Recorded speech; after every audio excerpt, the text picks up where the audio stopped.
मौलवी कारोबार नहीं कर सकते, दीनदार तबका सही तरीके से तिजारत नहीं कर सकता। आजकल ये अल्फाज जबान ज़दे आम हैं। क्यों नहीं कर सकता? इसकी 10 वजूहात मैं आपको बाद में बताऊंगा। पहले मैं आपको 3 मिसालें देता हूं और ये तीनों मिसालें करीब की हैं, 50 साल के अंदर अंदर की हैं। मिसाल नंबर 1, 80 की दहाई में मोटर अलायंस के नाम से दीनदारों ने एक कारोबार शुरू किया था। इसमें मौलवी हजरात के दीनी तबके के मुख्तलिफ तबकात के पैसे लगे हुए थे, सरमायाकारी इन्होंने की हुई थी। हर महीने की पहली तारीख को नफे का लिफाफा उनके घरों में पहुंच जाता था। हमारे ससुर मरहूम फरमाया करते थे कि हमने अपने प्लाट बेचकर, अपनी गाड़ियां बेचकर, अपनी बीवियों का सोना बेचकर पैसा इन लोगों के पास लगाया और इतने बज़ाहिर दीनदार थे, पक्के थे कि हर महीने के यकम तारीख को नफा जो होता था उसका लिफाफा घर के अंदर पहुंच जाता था। वो चलता रहा। जब इस पर एतमाद हो गया तो वो कंपनी रातों रात दफ्तर बंद करके कहां चले गई, उनको आसमान खा गया, जमीन निगल गई, खुदा जाने। और उसके बाद हजारों ने, लाखों की तादाद में दीनदार मजहबी तबका, उलमाए कराम, कुर्रा हजरात रोते रह गए, सारी जमा पूंजी से हाथ धो बैठे।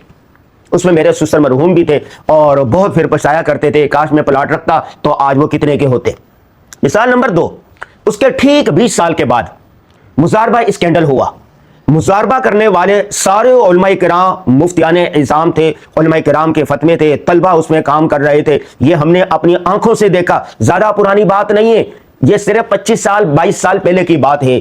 लोगों ने, गांव देहात वालों ने अपनी भैंसें बेचकर मुजारबा में पैसे लगा दिए, लोगों ने अपनी घड़ियां बेचकर पैसे लगा दिए, अपनी प्लाट बेचकर, खवातीन ने अपनी सोना बेचकर, बालियां उतारकर सरमायाकारी कर दी ताकि उनको नफा मिलता रहे। नफा भी कितना होता था, 1 लाख पर महाना 30,000, 40,000, 50,000। जो कारोबारी लोग थे, कराची की मेहमान बरादरी थी और तिजारत करने वाले लोग थे, वो कहते थे ऐसा मुमकिन नहीं है कि 1 लाख पर महाना 50,000 रुपए आपको नफा मिले, इसमें जरूर कहीं ना कहीं फ्रॉड है या कोई मसला है या होगा। लेकिन वो कहते ना कि जब माल आ रहा होता है तो आंखों पर पट्टी बन जाती है, सब हरा ही हरा नजर आ रहा होता है, तो उन सबको हरा ही हरा नजर आ रहा था। चुनाचे जिन लोगों ने इन्वेस्ट की हुई थी, कराची से लेकर खैबर तक, गवादर तक, पूरे पाकिस्तान में क्या शहर और क्या देहात, क्या दीनी तबका, क्या मजहबी तबका, क्या कुर्रा हजरात, क्या उलमाए किराम, मुफ्तियाने इज़ाम पर एतमाद किया हुआ था। सारे माशाअल्लाह बाशरा थे, दाढ़ी वाले थे, दीनी वज़ाक़तें थी, हज करने वाले थे, नमाज पढ़ने वाले थे।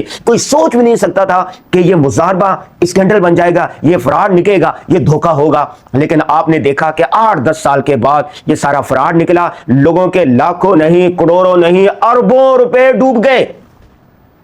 हमारे जानने वाले, हमारे दोस्त अहबाब में बेशुमार ऐसे हैं जो धाड़े मार मार कर रोते रहे, जो कहते रहे कि हमने तो अपनी भैंसें बेचकर सरमायाकारी की थी और उलमा के कहने पर की थी और मजहबी तबके के कहने पर की थी, ये तो दीनदार थे, लोगों ने अपनी तनख्वाहें एडवांस लेकर वहां पर रखवाई थी। लेकिन उसके बाद ये मुजारबा स्कैंडल के बाद लोगों ने तौबा की कि आइंदा दोबारा ऐसी सरमायाकारी नहीं करेंगे। और उसके बाद भी वक्तन फवक्तन इस तरह के वाक़यात पेश आते रहते हैं। इसकी बड़ी वजूहात में से एक बड़ी वजह यह है कि जो दीनी तबका है, ये मजहबी तबका है, ये उलमाए किराम है, ये मौलवी साहिबान है, ये कारी साहिबान है, ये एक दूसरे पर अंधा एतमाद करते हैं, लिखते नहीं है। अभी एक साहिब बता रहे थे फेसबुक पर, तो उन्होंने घर की बैठक के अंदर बताया कि मैं ये कारोबार करने वाला हूं, लिहाजा उसने 1 करोड़ रुपए दे दिया और उनको महाना नफा मिलता रहा। जब कारोबार रुक गया, नफा मिलना खत्म हो गया और उस चूंकि लिखत पढ़त तो थी नहीं, तो एक दूसरे पर इल्जाम तराशियां शुरू हो गई। एक ने कहा कि आपने तो मुझे पैसे ही नहीं दिए, क्या सबूत है कि आपने पैसे दिए? हमारे घरों में, दीनी तबके के, मजहबी तबके में, कुर्रा साहिब के घरों के अंदर तो कैमरास भी नहीं लगे होते कि कैमरे से वीडियो निकाल के ये दिखा दें।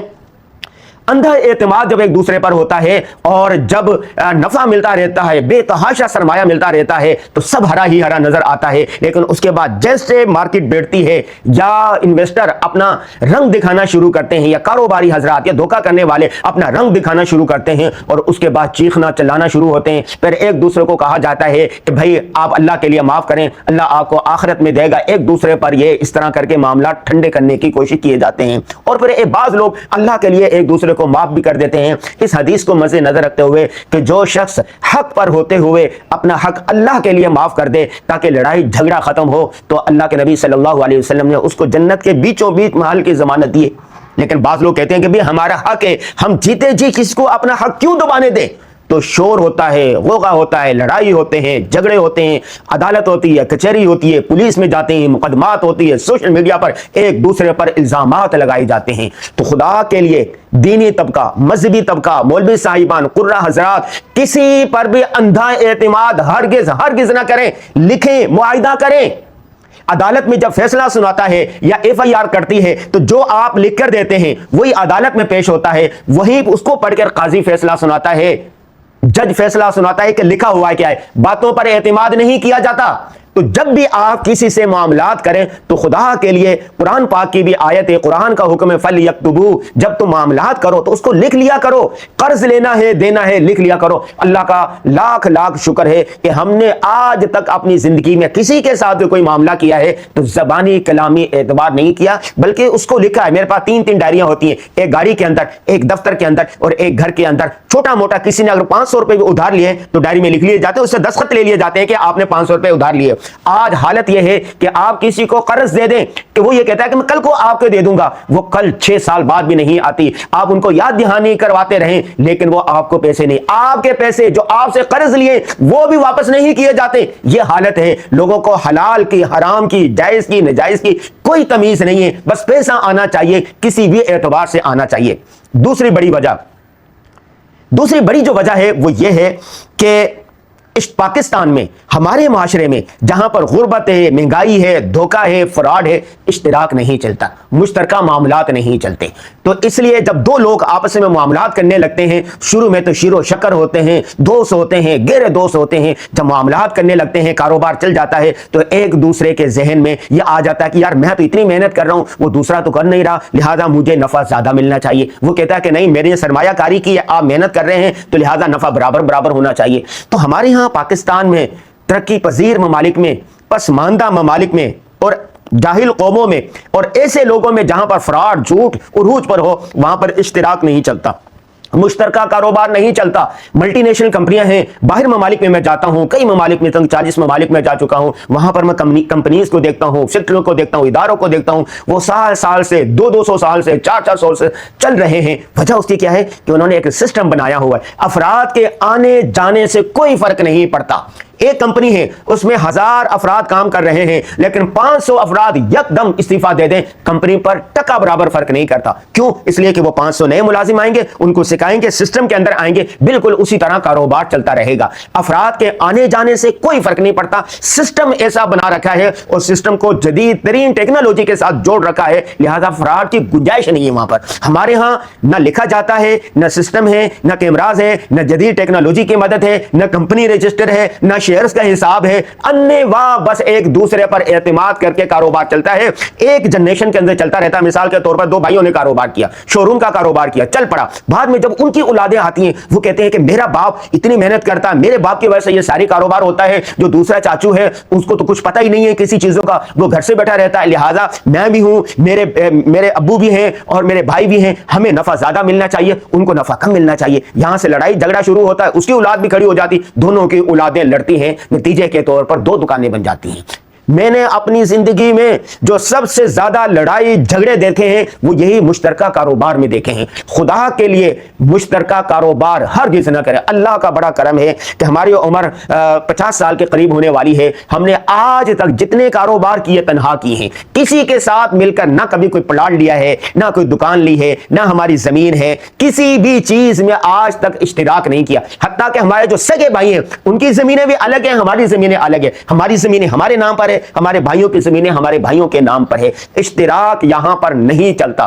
तीसरी बात, अहम वजह वो ये है कि तजर्बा नहीं होता। कारोबार एक फुल टाइम होता है, जान माल हर चीज खपानी पड़ती है, जदीद स्किल और महारतें सीखनी पड़ती है। मेरा बिरूनी ममालिक में जाना होता है, वहां पर मैंने एक इटली में देखा, ताजमहल के नाम से बहुत बड़ा होटल था। होटल का जो मालिक था, होटल को वो आके खोलता था, वो झाड़ू लगाता था, कस्टमरों ग्राहकों के पास खुद जाता था कि चीज की कमी है किससे। बड़ी बड़ी कंपनियों के जो मालिकान हैं, सीईओ हैं, सरबराहान हैं, वो खुद اس کے اندر انوالو ہوتے ہیں، ایک ایک چیز کا لحاظ رکھتے ہیں۔ ہمارے ہاں گھر میں بیٹھے سوتے رہتے ہیں اور ملازمین پر اور جو انہوں نے مینیجر رکھے ہوتے ہیں ان پر اندھا اعتماد کرتے ہیں۔ دینی طبقہ ان لوگوں پر اندھا اعتماد کرتا ہے، وہ سمجھتے ہیں کہ یہ جو مولوی صاحب ہے، یہ قاری صاحب ہے، یہ تو اللہ کی گائے ہے۔ آہستہ آہستہ ان کے کاروبار پر قبضہ کرنا شروع کر جاتے ہیں۔ جب قبضہ کر لیتے ہیں پھر ان کو ہوش آتا ہے، اب پچھتاوے کیا ہوت جب چڑیاں چگ گئی کھیت۔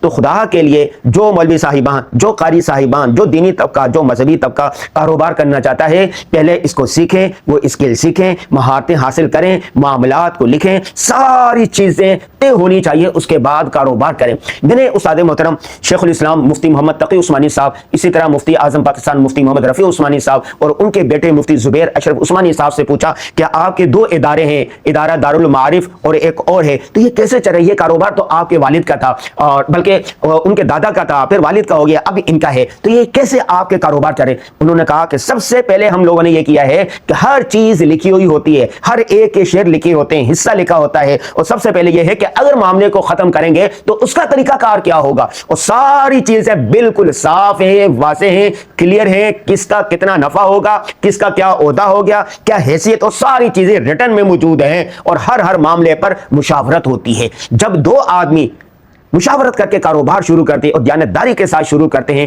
تو تیسری اللہ تبارک و تعالیٰ کی مدد آ جاتی ہے۔ جو لوگ کاروبار کر رہے ہیں وہ کاروبار اخلاقیات سیکھیں، معاملات کو چلانا سیکھیں، ورنہ خدا کے لیے ان کاروبار کو نہ کریں۔ مولوی صاحبان کی جب لڑائی جھگڑا ہوتا ہے، کاروبار پھرتا ہے، موٹر الائنس ہو، مزاربہ اسکینڈل ہو یا اب کے معاملات ہو، اس سے داڑھی کی، ٹوپی والوں کی، علماء کرام کی، قرہ حضرات کی، دینی طبقے کی بہت زیادہ بدنامی ہوتی ہے، یہاں تک کہ لوگ دین سے متنفر ہونے لگتے ہیں۔ اللہ تعالی ہم سب کو فکر سلیم عطا فرمائے اور تمام قسم کے شرور فتن سے حفاظت فرمائے، آمین یا رب العالمین۔